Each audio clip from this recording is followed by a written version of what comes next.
Be good channel நேயர்களுக்கு வணக்கம்.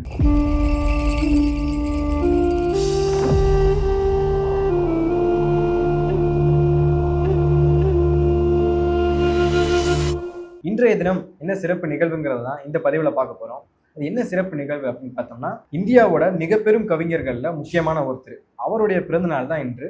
அவர் தான் ரவீந்திரநாத் தாகூர். 19ஆம் நூற்றாண்டோட பிற்பகுதியிலையும் 20ஆம் நூற்றாண்டோட முற்பகுதியிலையும் வாழ்ந்தவர் தான் ரவீந்திரநாத் தாகூர். அவர் மே மாதம் 7ஆம் தேதி 1861ஆம் ஆண்டு கல்கட்டாவில் பிறக்கிறார். இப்போ அவரை பற்றின சில சுவாரஸ்யமான தகவல்களை இந்த பதிவில் நம்ம பார்ப்போம். ரவீந்திரநாத் தாகூர் 60 வயது வரைக்கும் பெயிண்டிங் வரையவே இல்லை. 60 வயதிற்கு அப்புறமா தான் அவர் ஓவியங்கள் வரைய ஆரம்பிச்சாரு. எந்த ஒரு பயிற்சியும் மேற்கொள்ளாமலேயே ரவீந்திரநாத் தாகூர் உலகம் பாராட்டக்கூடிய ஒரு ஓவியரா திகழ்ந்தார். உலகத்திலேயே ரவீந்திரநாத் தாகூர் தான் 2 நாடுகளுக்கு தேசிய கீதம் எழுதின ஒரு நபரா இருக்காரு. அவர் எழுதின ஜனகணமான இந்தியாவுக்கும் அமர் சோனார் பாங்க்லா அப்படிங்கிறது பங்களாதேஷுக்கும் தேசிய கீதமா இருக்கு. நம்ம எல்லாரும் காந்தியை மகாத்மா காந்தின்னு தான் கூப்பிடுவோம். அதுக்கு காரணமே ரவீந்திரநாத் தாகூர் தான். ஏன்னா காந்திக்கு மகாத்மா அப்படிங்கிற பட்டத்தை கொடுத்ததே ரவீந்திரநாத் தாகூர் தான். ரவீந்திரநாத் தாகூர் விஸ்வபாரதி யூனிவர்சிட்டி ஆரம்பிச்சு தனித்துவமான கல்விக் கொள்கைகளை அதில் கொண்டு வந்தாரு. அதுல ஒண்ணுதான் மாணவர்களை வகுப்பறைக்குள்ள அடைக்காம அவங்கள மரத்தடியில உட்கார வச்சு பாடம் படிக்க வைக்கிறது. இது அந்த காலத்துல ஒரு புரட்சியான கல்வி முறையா பார்க்கப்பட்டது. என்னதான் இது அந்த காலத்திலே கற்பிக்கப்பட்ட ஒரு கல்வி முறையா இருந்தாலும் அதை திரும்ப கொண்டு வந்தது ஒரு புரட்சிகரமான முறையாவே பார்க்கப்பட்டது. ரவீந்திரநாத் தாகூர் உலகமெல்லாம் பயணிச்சு ஆல்பர்ட் ஐன்ஸ்டைன், WB Yeats போன்றவரோட அறிவியல் மற்றும் தத்துவம் போன்ற பல விஷயங்களை பத்தி விவாதிச்சிருக்காரு. என்னதான் ரவீந்திரநாத் தாகூர் தேசிய கீதம் எழுதியவராக இருந்தாலும் அளவுக்கு மீறிய தேசிய உணர்வும் மக்களுக்கு ஆபத்தா தான் முடியுங்கிறத கடைசி வரை தீர்க்கமா நம்பினார். 2004ஆம் ஆண்டு ரவீந்திரநாத் தாகூரோட நோபல் பரிசு விஸ்வபாரதி யூனிவர்சிட்டியிலிருந்து திருடப்பட்டுச்சு.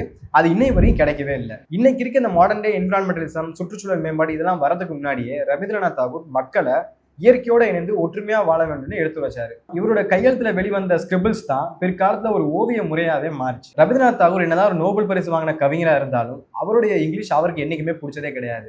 அதற்கு உதாரணமா கீதாஞ்சலி அவரோட நோபல் பரிசு வாங்கின ஒரு கவிதையை இங்கிலீஷ்ல மொழிபெயர்த்த போது அதை அவருக்கே பிடிக்காம அதை அவர் வெறுத்து ஒதுக்கினாரு. ரவீந்திரநாத் தாகூர் 2000க்கும் மேற்பட்ட பாடல்களுக்கு இசையமைச்சிருக்காரு. அவருடைய பாடல்கள் எல்லாத்தையும் ஒரு தொகுப்பா சேர்த்து ரவீந்திர சங்கீத் அப்படின்னு வெளியிட்டாங்க.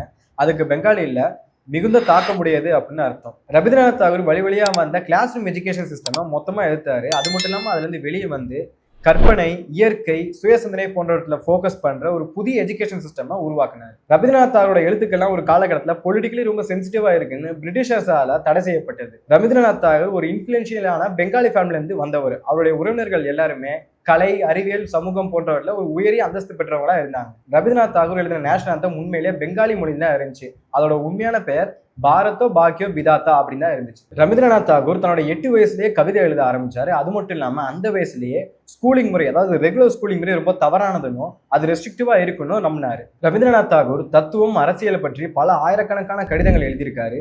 அது இன்னைக்கு வரலாற்று ரீதியாகவும் இலக்கிய ரீதியாகவும் ஒரு விலைமதிப்பற்ற ஆவணமா பார்க்கப்படுது. ரவீந்திரநாத் தாகூர் ஆங்கிலேயர்களால் கொடுக்கப்பட்ட பல மரியாதைகளையும் பட்டங்களையும் புறக்கணிச்சு அவங்களுக்கு ஏதாவது தன்னோட எதிர்ப்பை காட்டினாரு. அதுலையும் குறிப்பிட்டு சொல்லணும்னா ஜாலியன் வாலாபாக் டிராஜடிக்கு அப்புறமா தான் இது அவருக்கு முன்னெடுத்தாரு. ரவீந்திரநாத் தாகூர் ஒரு கவிஞரா, ஒரு எழுத்தாளரா, தத்துவ ஞானியா பல முகங்கள் கொண்டு வாழ்ந்திருக்காரு.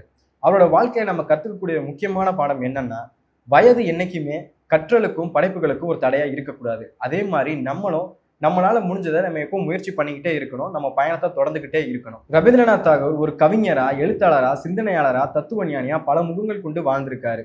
அவருடைய வாழ்க்கையில நம்ம கத்துக்கக்கூடிய முக்கியமான பாடம், வயது என்னைக்குமே கற்றலுக்கும் படைப்புக்கும் ஒரு தடையா இருக்கக்கூடாது.